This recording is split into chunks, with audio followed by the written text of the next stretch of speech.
at this point, carrying out direct field investigations. This is not the objective of this preliminary mission.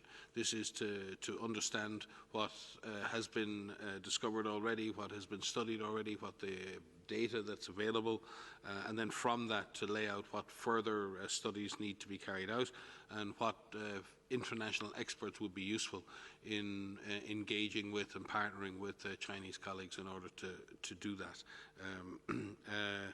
The length of the mission will be determined by the demands and getting to that point.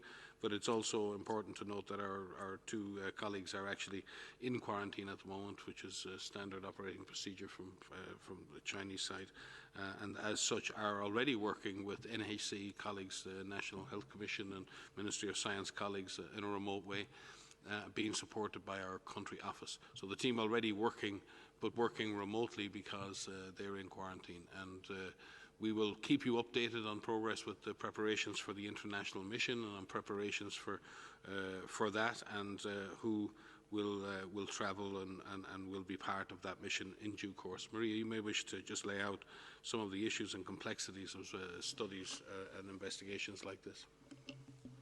Thanks, Mike. So yes, I mean, when WHO participates in missions like this, a lot of what it starts with is listening and learning, from our national counterparts.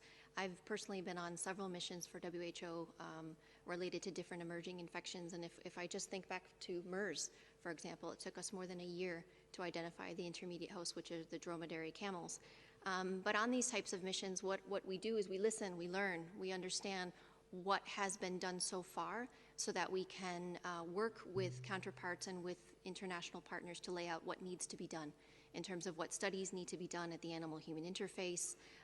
Usually what we would like to do is have a better understanding of the initial cases that were reported, what were the types of activities that were done, and then outline studies that need to be carried out.